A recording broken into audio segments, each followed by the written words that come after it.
Good evening, ladies and gentlemen, dear colleagues and dear friends. It's nice to see a full house here at the Bavarian Academy of Sciences. I like to welcome you all here in these holy halls, but I also like to welcome all the people following us on live stream, and we'll have to at the end of the lecture also the opportunity to ask questions from the live stream, and I will send you the mailing address. This event tonight is part of a conference organized by our working group entitled AI in Medicine. Aim of this working group is to network Bavarian scientists using AI technologies and to discuss their results and exchange the newest innovations in the field.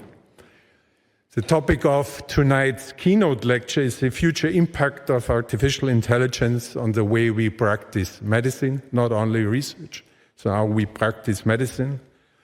And I'm very proud to introduce our tonight's keynote speaker, Dr. Eric Topol, who is chair and professor of translational medicine and executive vice president at Scripps Research and founder director of the Scripps Research Translational Institute in San Diego. I hope I have it right. His work melds genomics, big data, and both artificial intelligence and digital health technologies to advance the promise of individualized or precision medicine. Eric Topol is the principal investigator of two large NIH grants, the All of Us research program that supports precision medicine, and the Clinical and Translational Science Award that promotes innovation in medicine. He has published over 1,200 peer-reviewed articles, and he is cited more than 370,000 times, and places therefore among the top 10 most cited researchers in medicine. He is widely viewed as one of the most influential physician leaders in the US, but Eric Topol is not only a superb scientist, but also a master of science communication. He's the author of 4 best-selling books on the future of medicine: The Creative Destruction of Medicine, The Patient Will See You Now, and Deep Medicine. His most recent book is Super Ages, focusing on extending healthspan. He told me that the interaction as author with the public is one of the most rewarding experiences during his career.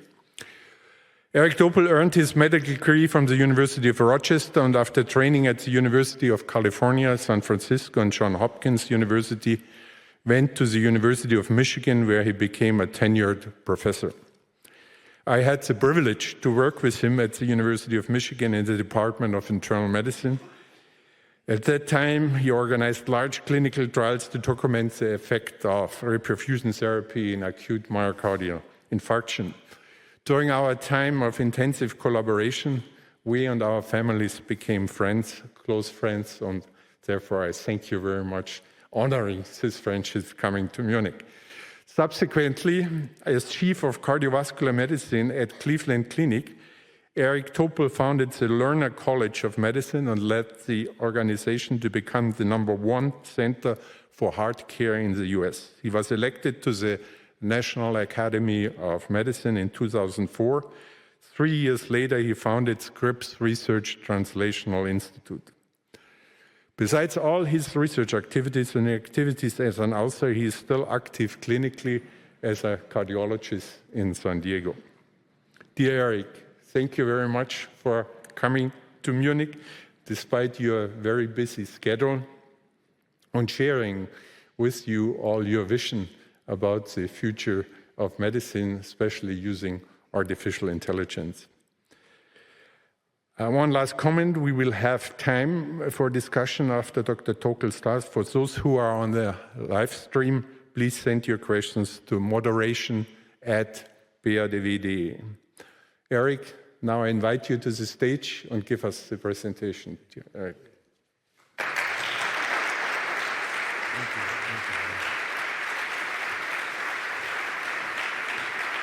All right. Wow, thank you so much, Marcus. That introduction, I'm here because of the friendship with Marcus and Mechtil. Our families were very close all the years we were in Ann Arbor together, and it's great to be here with you in Munich. And perhaps symbolic of this synapse, there's only one nonstop flight to Europe from San Diego, and it's to Munich, so that's good. So I haven't been in Europe for more than a decade and not in Munich for at least 20 years. So it's really great to be here and be with all of you. So I have a lot to cover if you think about covering life science and medicine all in one presentation. But I hope that I'll get some ideas inspired and look forward to the discussion. I do write a free piece in Ground Truths. It's a Substack every week or so. And many of the things that we'll talk about this evening are covered in that. And you certainly, if you want to keep up with, as I try to do and share, you might be interested in that. Now, this is two big parts of what happened in AI. As you know, there was a long AI winter. And when the deep learning phase came along, and this is really from 2012, really driven by Geoffrey Hinton and his colleagues from ImageNet and later translated to medical images. And then the next big thing that happened was, of course, the transformer architecture, really a subtype of deep learning, which led to, of course, the ChatGPT of late November 2022, so just a few years ago now. Now, it's really interesting when you look because these two Nobel Prize groups from last year reflect the two phases or two jumps in AI. First, of course, Geoffrey Hinton and John Hopfield for deep learning. And then using the transformer architecture, this is really what led to Demis Hassabis and John Jumper and also David Baker to be able to do what they did in AlphaFold 2 and being able to predict protein structure from amino acids, design proteins. And what's interesting, of course, is they were endowed with the protein data bank that started in 1971. We don't have many data sets like that, so they really were able to take advantage of that. Now, this is inspired life science AI because when AlphaFold 2 was first published in 2021, this really set off a whole cascade of new life science models. And what we now are seeing, of course, is the ability for AI to revolutionize science, to change the way we do experiments, things like lab in a loop, and so many co-scientists, all sorts of things that are happening. It's not just, of course, the ability to predict the binding of proteins to proteins to proteins, proteins to ligands, antibodies, but also we're now taking advantage of the hallucination power of large language models in designing proteins, which is really what is happening at David Baker's shop and many other places. Protein dynamics, and basically the bottom line on this cover of Science, AI learns the language of life. And so this is making great headway, and perhaps in all the things we will talk about this evening, this has made the most progress in the shortest period of time with the introduction of transformer architecture, Gen AI, and these large language of life models. And in fact, at one point in the span of 2 weeks, and Fabian mentioned this morning when we had a get-together there were 12 of these foundation models published in 2 weeks, as I reviewed in a piece of Science. And just another couple of examples, the ARC Institute came up with CRISPR 3.0, now the ability to do genome editing at capabilities that were not even conceived just a month or a year ago.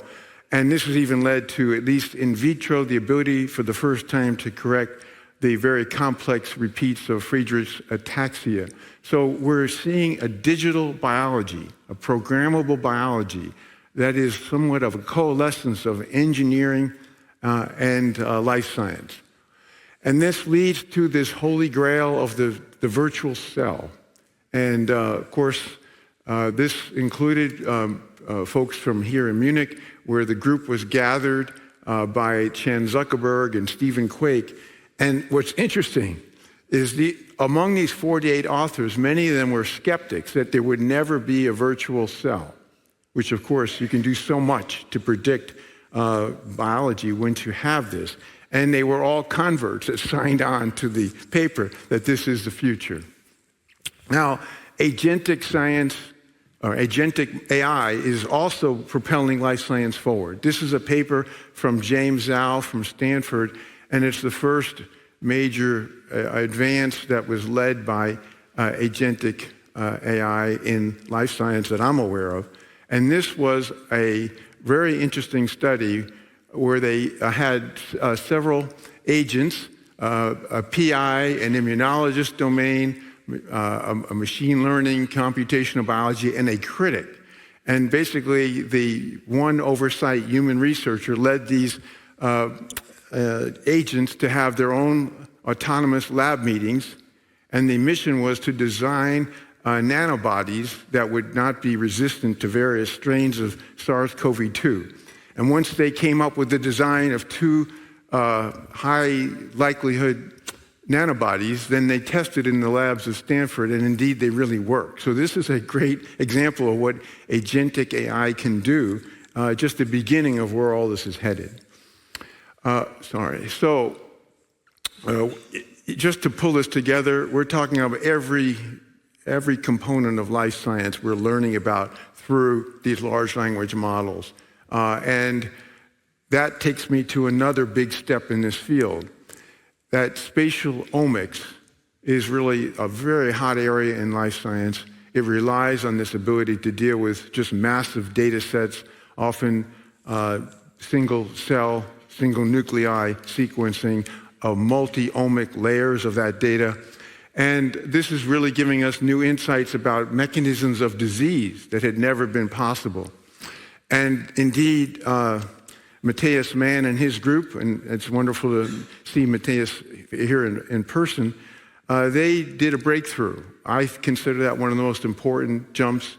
So spatial omics until this point was delineating mechanisms of disease in biology, which we never had understood before. But this one took it a big step further, because in investigating what was the pathway for toxic epidermal necrolysis or Stevens-Johnson syndrome, they uncovered the pathway, the JAK kinase pathway, and then, this is a fatal condition, they then were able to treat 9 patients with a repurposed drug and save their lives. So and this is no longer just spatial omics, I would call it spatial medicine.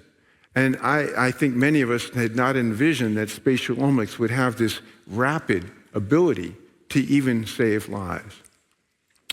We also hear a lot about AI drug discovery.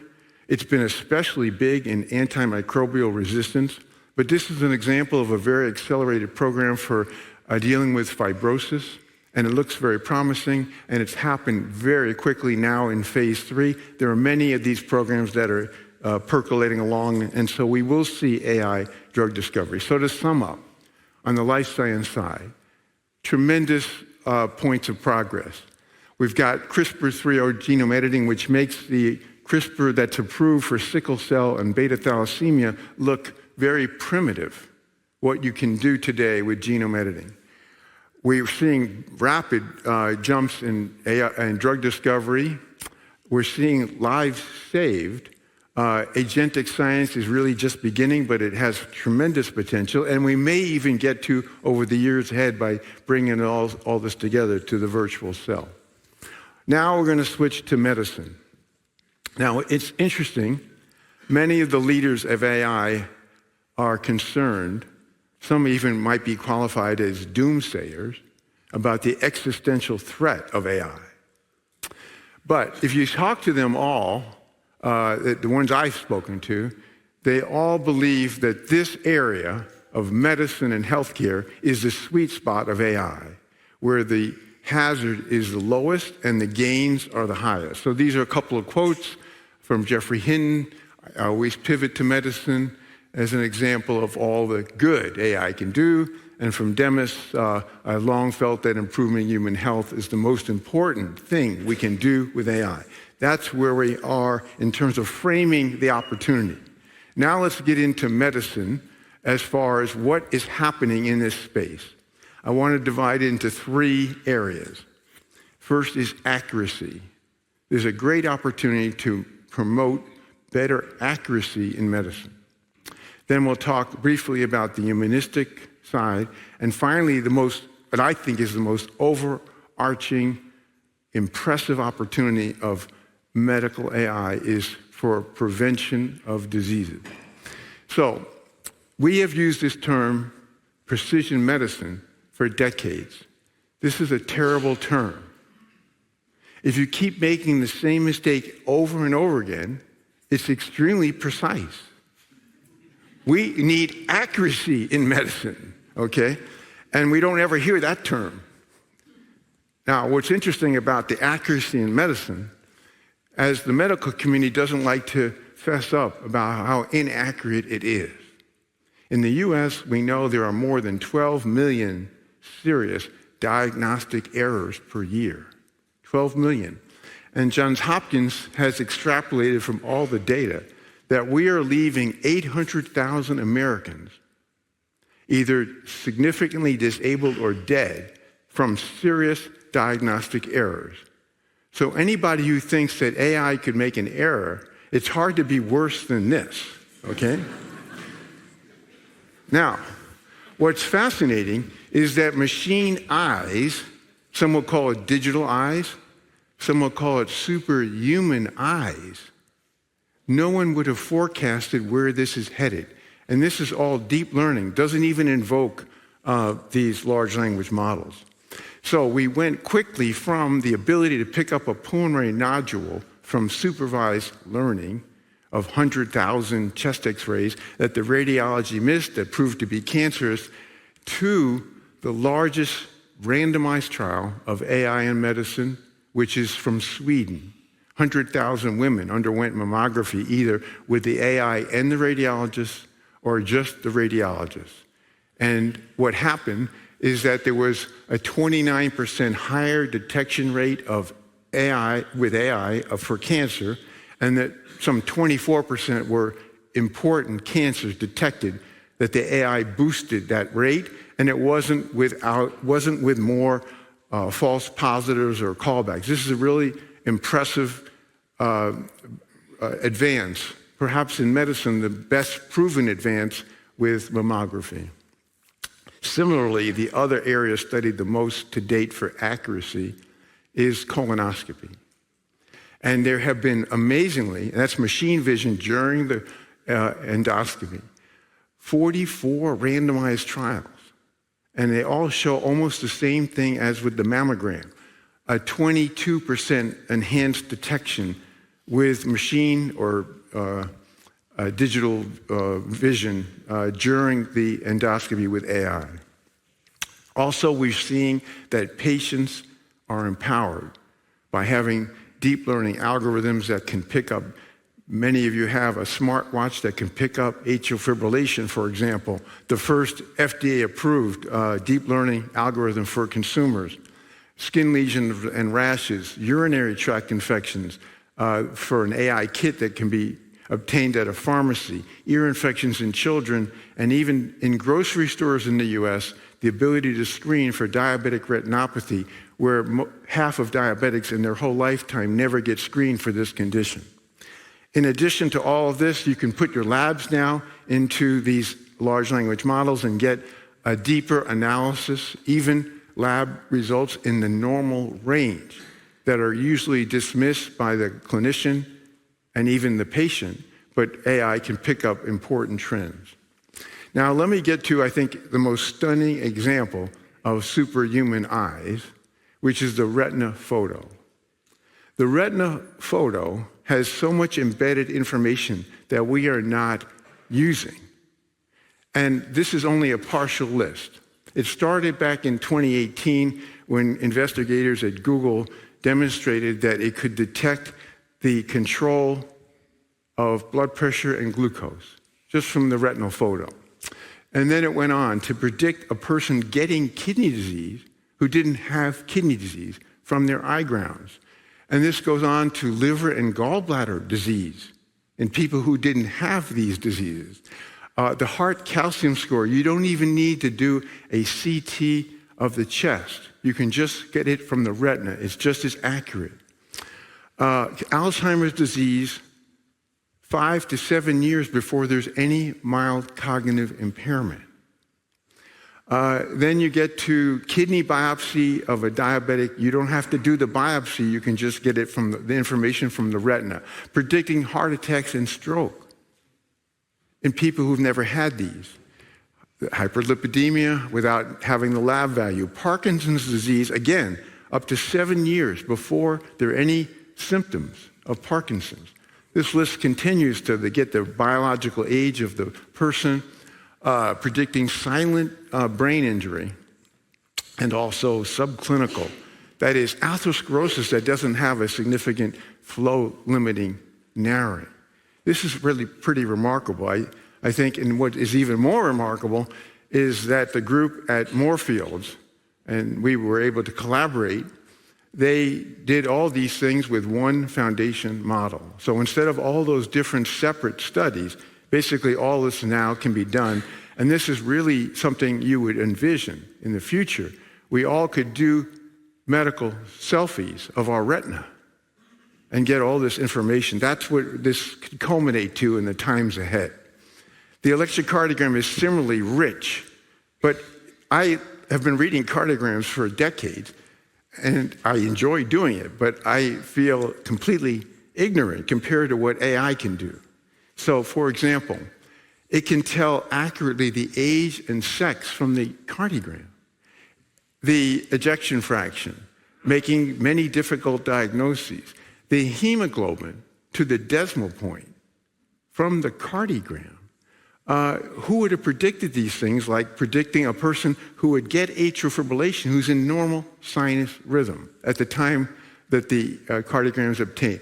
And it goes on, diagnosing pre-diabetes from the electrocardiogram, the filling pressure of the heart, hyperthyroidism, kidney disease like the retina, peripartum cardiomyopathy risk, heart blood flow. And then there's pathology. Who would think that a whole slide image could have all this information encoded that pathologists can't see? That includes driver mutations, the separation between a malignant and benign lesion, the site of origin of the cancer, copy number variants and other structural changes, the response to therapy, and the prognosis. Now, the chest x-ray, I had never thought this would be the case. In cardiology, for decades, we have used the so-called atherosclerotic risk score. Well, it turns out the chest x-ray outdid, with AI, that risk score for accurate prediction of a person's risk for heart disease. And this is what we leave on the table every time we do these scans. The scan gives you a report that's just the question that's being asked. Like, for example, is there a pneumonia? Turns out, look at all the other things the chest x-ray could yield if we just let the AI do it. It's opportunistic. And this is applied to every type of medical imaging today. We haven't caught up with what AI can do. Okay, now that's interesting. That's all stuff from deep learning. We didn't even need a transformer architecture to get to that point, except it's made it easier to make these calls. Now let's talk a little bit about practice of medicine. I put that in quotes because this is not real-world medicine. This is simulated medicine with patient actors and case reports from the New England Journal of Medicine, for example. But when you compare AI to the way clinicians do records, whether it's completeness, correctness, conciseness, it's better by AI. And what's really interesting is when you look at hundreds of these difficult case clinical pathologic conference, you find out that the AI, such as this model called MedPalm2 or another one called Amy, are superior for accuracy of making these difficult diagnoses. But it's more than that. This AMI model, which was developed by DeepMind, it looked at it for 26 outcomes. And that included empathy, communication to the patient's management plan, not just diagnostic accuracy. And it was superior for 24 of the 26 outcomes, rated by clinicians. And so when Nature covered this very interesting report, the headlines were a little discouraging if you're a physician. Google AI has better bedside manner than human doctors and makes better diagnoses. That doesn't sound too good. Who would have guessed that? So, just last week, they pulled together all the studies of empathy with AI. Now, AI has no idea what empathy is, of course, but it can channel empathy, and that's what it's doing. And in 13 studies that were empathy was the primary endpoint, all but one showed that the AI was transmitting more empathy than the clinician. That's something many of us would not have predicted. Now, another thing we wouldn't have predicted. What about when you compare the AI to the doctor with the AI? Wouldn't you think the doctor with AI would do the best? That's what we all expected. Well, here's one study that showed that AI alone for diagnostic accuracy was better than the doctor with AI. No less the doctor alone. Then we found 7 studies that had the same results, different types of things that were being looked at, where the AI did better than the doctor with AI. We don't know why. We actually wrote an op-ed in the New York Times about it because it was so striking. And hopefully that won't be the case in a lasting way. But when you think about it, is it because the doctors are having automation bias, not accepting the AI's input? Is it because they don't know how to use AI? Or is it because the AI is really doing a better job? That remains to be seen. But there's been some cautionary recent reports that we are not ready for large language model implementation in practice. I can't emphasize enough that none of this work, with a couple of exceptions, is in real-world medicine. And those of you who are in that space know it's much more complex, not to have patient actors and case studies that you're using basically retrospectively and contrived. So the Microsoft researchers published recently that the illusion of readiness, and did stress testing on these LLMs, and they found that they're just not ready. There's all sorts of problems. And then just a matter of days later, a benchmarking study also reinforces. So we're not there yet. But there are 2 real-world studies to mention. One of them, interestingly, was done by OpenAI with 15 clinics in Nairobi called Penda Health. And interestingly, the AI was linked to much less diagnostic and treatment errors, but the error rates were very high across the board. And this is almost 40,000 patients, outpatients that were studied. The other real-world study, the only other one I know of that's significant, is this one. And this is more convincing perhaps than the Panda Health. But here, eye care in the real world was studied, and this led to much higher rates of accuracy. And this is at least a promissory note that AI will eventually take us in the real world of medicine to a higher plane of accuracy. There's also another concern that's recently been registered. Will doctors using AI get de-skilled, relying on the AI? Just the opposite of what we were talking about, not having confidence in the AI. This was an endoscopy study, and it showed that a worry of maybe there's this de-skilling by leaning too much on AI. And Tyler Berzin, who's a leading AI gastroenterologist, and I recently wrote about this, and we don't know. We have to keep an eye on this. It may not even just be proceduralist. It may not just be de-skilling, it'd be never skilling, okay? So this is a real, hopefully we see an AI enhancing practice, but there are some concerns here that need to be noted. Now, earlier today, I was talking with the group at the Helmholtz about, do we have AI that's been shown to be life-saving besides spatial omics, deep visual proteomics? The best one, interestingly, is not even in medicine. It's in transportation. Waymo has over 100 million miles. And if you've been in San Francisco or Phoenix or many US cities, soon it will be in London. I expect eventually, of course, it will be here in Munich. It has 92% lower significant crashes. Extrapolated independently with the raw data from Waymo, of the 40,000 deaths due to car accidents a year in the US, almost all would be eliminated with an autonomous car, a multimodal AI on wheels. It's really striking. How, if you want to say there's such a thing as superhuman performance in the real world, here it is. Okay, so now we move on to prevention, humanistic. The humanistic side of medicine needs help. In the US, I can say, there's been terrible degradation of the doctor-patient or patient-doctor relationship over the years because of things like electronic records, because of the squeeze of doctors needing to see more patients per unit time. What can we do to make it more human? I wrote a book about this 6 years ago, and finally, we're seeing it come to life. So, as you know, clinicians are mainly not looking even at patients. They're working on their keyboard screens, and this is just in itself a terrible lack of presence.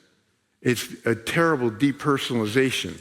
And so the question, of course, is technology took us to that place. Can we get technology to get us back to where we were with a patient-physician bonding experience where we bring back trust and that relationship that is so precious? There are over 50 companies that are working in this space of ambient notes, automated notes from the conversation. The largest, of course, is Microsoft, but there are many others. And now we're seeing publications come out. This just came out earlier in October. It was with the Abridge system, which is one of the leading ones, and it did what we expected. It markedly improved the morale. There was much less, an average of 1 to 3 hours reduction of data clerk function. Nobody went into medicine to be a data clerk. And of course, getting that away from physicians and nurses will help tremendously. And this is not just about the conversation synthetic note.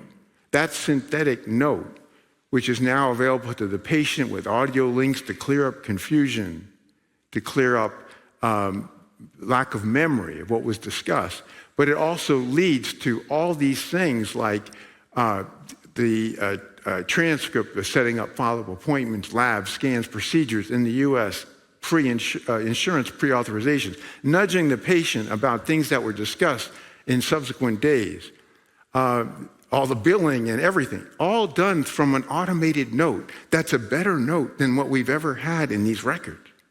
It's pretty striking. Now, I thought the most interesting thing was the physician who leads Emory Healthcare, which is one of the many health systems now that has adopted these ambient conversation automated notes. He now gets love letters from doctors. I've never heard of that before, to save hours of time not having to type on a keyboard. And we can get to keyboard liberation and get back this patient-doctor, patient-nurse relationship. And it's really exciting to see this starting to take hold. And so this idea of being rushed and not even having attention, we can change this. We have the gift of time. That's what this is about. Getting time back to both the doctors, clinicians, and patients, because not only we get rid of keyboards, pull all the data together as reviewed, get the images reviewed, get the labs reviewed, all by AI, getting even more patient autonomy, looking things up. And so this is really a lot of streamlining, and eventually we'll see a virtual coach. Now, I just want to leave this humanistic part with this Francis Peabody JAMA classic paper from almost 100 years ago. And if you haven't read it, it's a very inspiring essay. And the last part of this says, one of the essential qualities of the clinician is interest in humanity. For the secret of the care of the patient is in caring for the patient. That's what's been missing, at least in the US, American medicine. We haven't been caring for the patient. And the term healthcare is missing the care. So hopefully we'll get it back. We have a path to do that.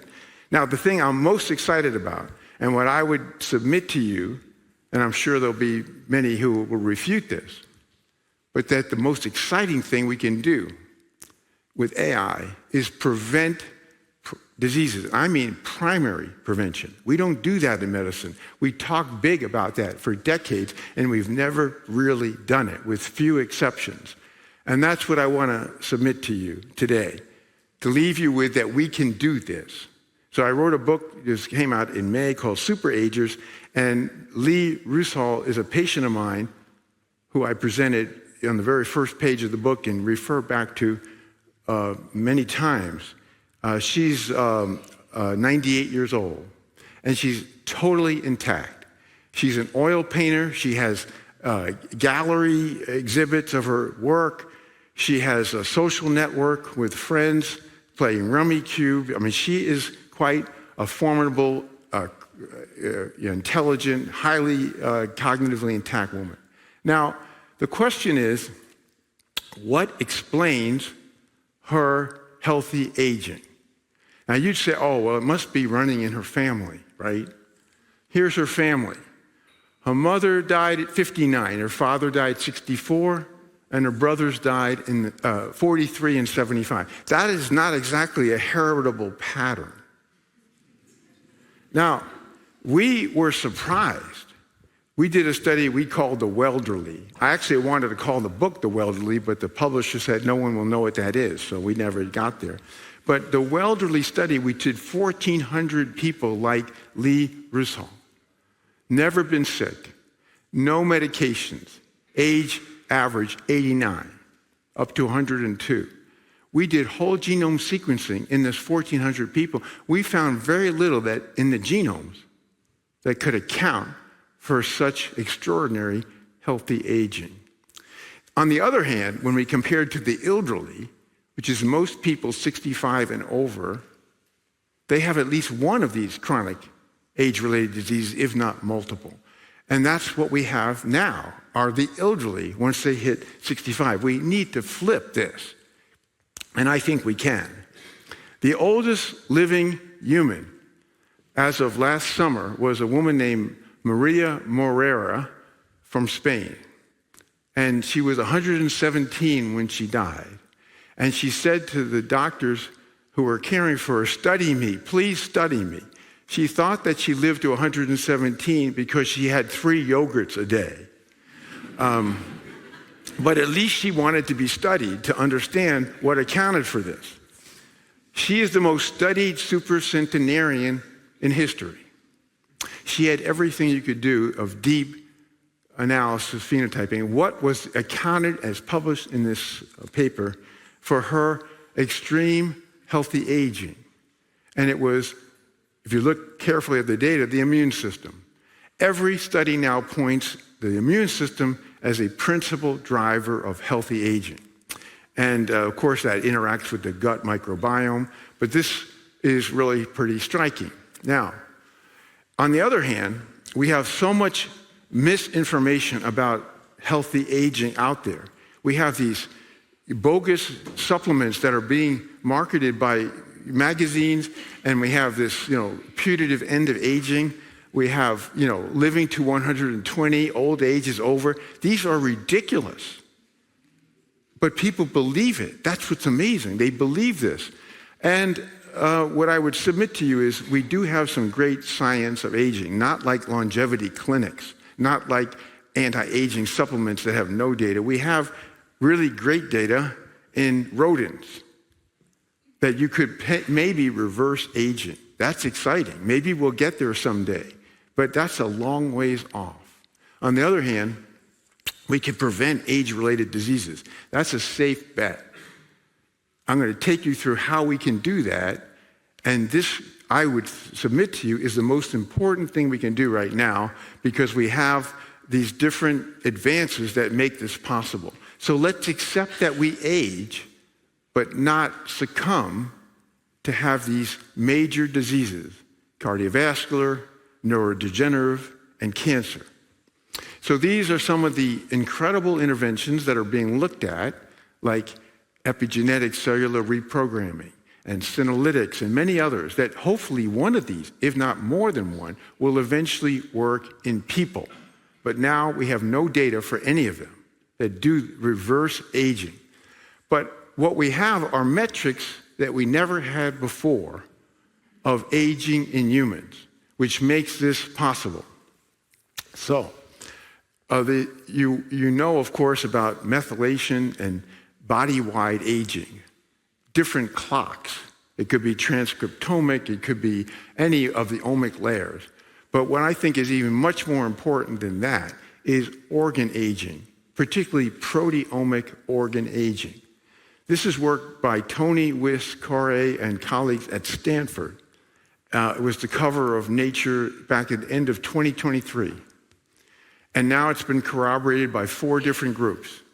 You can take up to 11,000 proteins and a couple of milliliters of blood, separated to plasma, and you can take those 11,000 proteins and, using AI, partition them to track each organ of the body and the immune system. I'd submit to you, we've never had a way to track the immune system clinically. We may have one now. Now, what's fascinating is you look at these cohorts and you say, which clocks are associated with healthy aging? Which organ clocks? What I mean is pace of aging. That one organ has a slower pace of aging than the person's chronological age. And what's fascinating is the brain and immune system.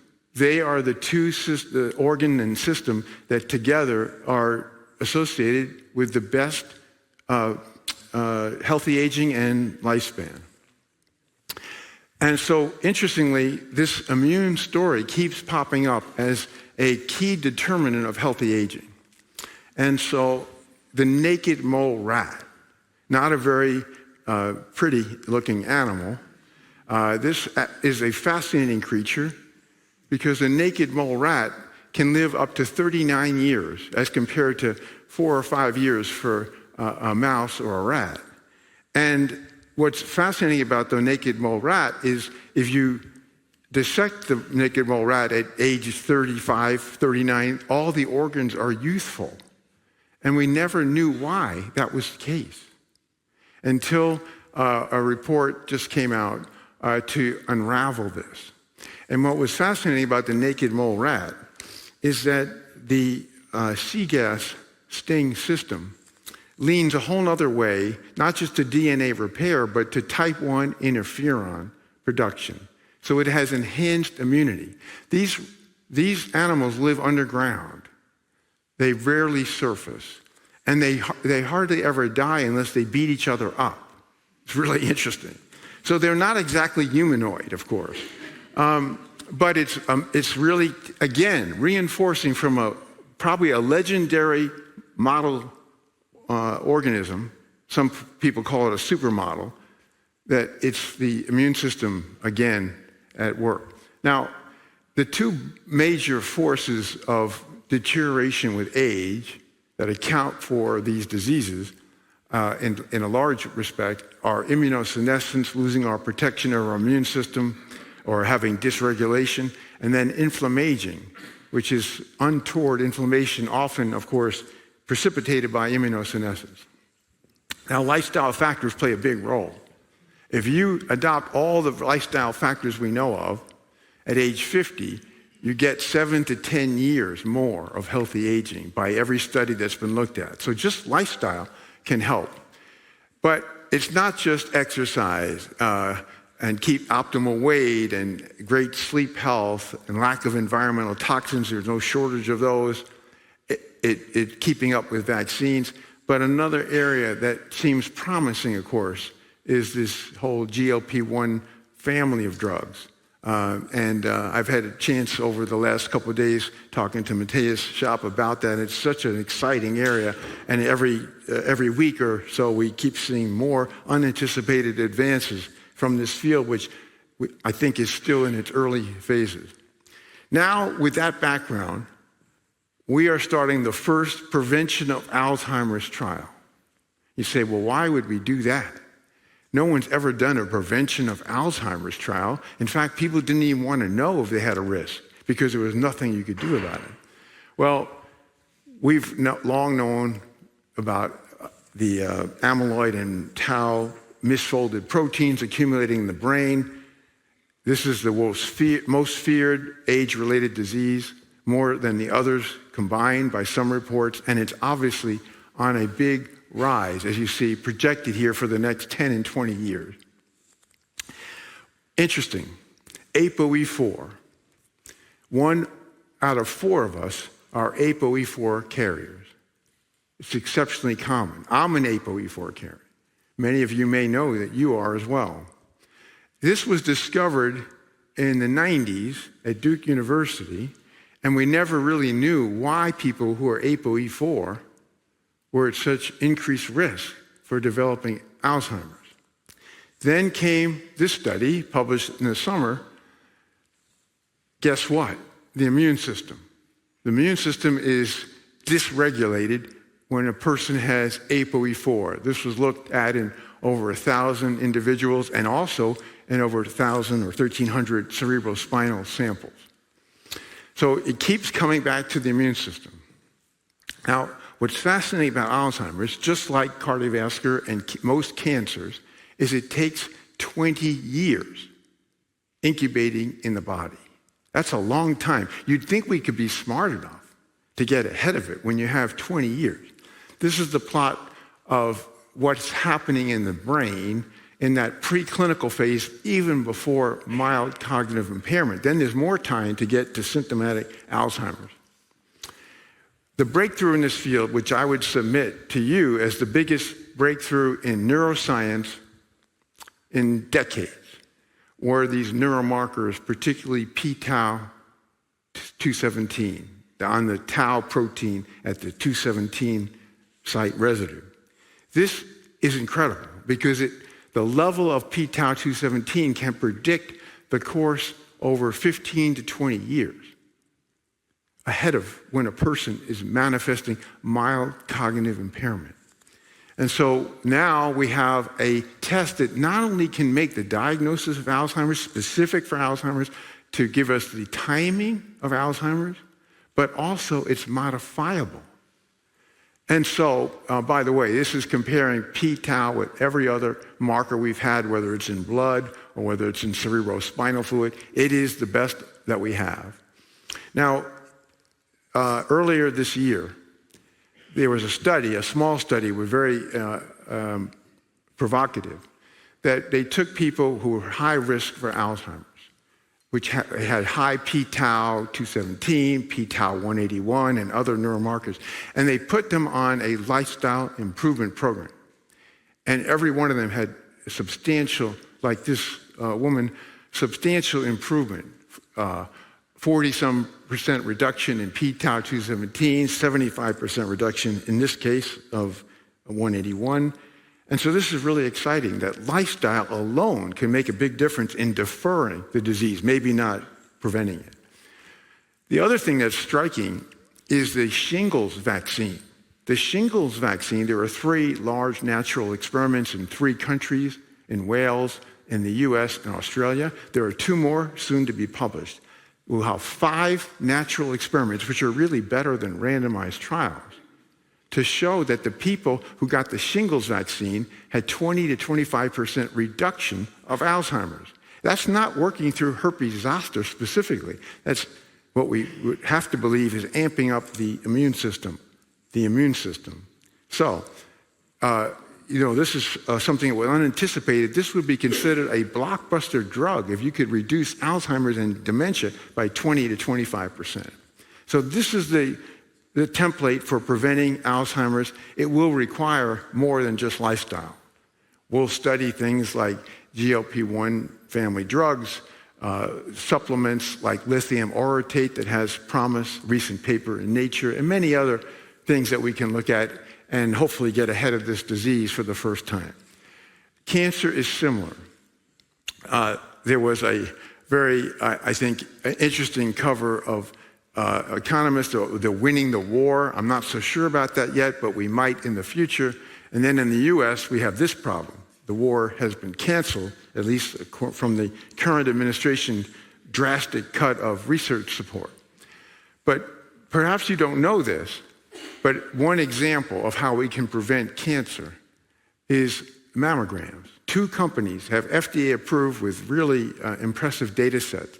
They can take a normal mammogram and with high accuracy predict that woman is going to have breast cancer, very high risk, in the next 3 to 5 years. That's Clarity, a spin out from Mass General, and also Deep Health. And that's, I think, something, again, going back to that machine eyes or digital eyes. And this is just the fact that we don't measure CHIP, clonal hematopoiesis of indeterminate potential. We should be measuring that in every person after their age 60 or 70 because it predicts cardiovascular disease, it predicts cancer. It even predicts who would benefit from taking aspirin to prevent colon cancer, which we found overall aspirin didn't help, for the bleeding was a risk. These people did great with aspirin. So the more layers of data, the more stack of data, the better we are at predicting cancer to hopefully prevent it. And the same thing like Alzheimer's, and the same thing for predicting coronary disease. This is work that we recently published. We can predict heart disease at a level that was previously, even a year or two ago, not conceivable. And so we can get after that and prevent it from occurring. And hopefully all of us will be inspired to do that. And use the retina, of course, that we're not using. And this is just to get through. So now, before I leave this prevention, I want to acknowledge what I think is one of the most important papers in prediction of health. And that's from Morris Gerstung and his colleagues, published just a few weeks ago in Nature. These were the headlines about it. The new AI tool can predict a person's risk of more than 1,000 diseases, actually over 1,200, actually every disease. Not just predict, but when, over the next 20 years, just using the electronic health record. It was done in 400,000 UK biobank participants and 1.9 million people in Denmark. And there was very little attrition of its predictive accuracy from going from the biobank to the population in Denmark. This is the first large health model. I was talking to Moritz last evening, and even they were surprised, all these collaborators, how incredibly good this was at picking up patterns and predicting not the next word in the sentence, but the next disease in a person's life over an extended period of time. And this is just an example of in one individual from all these that were looked at.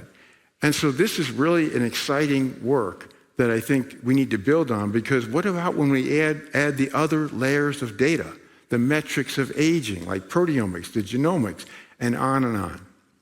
In addition, from the group at Google, they have come up with ways with agentic AI to take the personal coaching, the virtual coach, to a whole nother capability of integrating all of a person's data. Soon enough, even the corpus of medical knowledge. This is another big way to help prevent diseases, where it's on the person, the consumer, if you will, to be more empowered. And then this one, I think, came out of nowhere. Many of you had experience with continuous glucose monitoring, with a patch that you just put on your arm, giving you readouts every 5 minutes. This is continuous protein. Any protein in the body or a group of proteins that Shauna Kelly at Northwestern, the sensor capital in the US, was able to publish on last year, and then a really brilliant review article about where we can go with this. And this is going to be going into clinical trials next year, and hopefully not long after being commercialized. This is really very promising. So I leave you with that primary prevention today. If you are fortunate enough to have a state-of-the-art, this is the US, I can't comment in Germany, but a US doctor that does state-of-the-art prevention, it is getting your vaccines, getting some chemistry, lipid panel, and sometimes even talking about healthy lifestyle. That's not even done most of the time. Now, what we can do in the future, look at all these layers of things we can do, we should be doing now. And this is why I think we will have the power to prevent. Now, before I leave you and get this discussion going, I don't want to say that everything's perfectly rosy with AI. Obviously, there's a downside. I've alluded to it.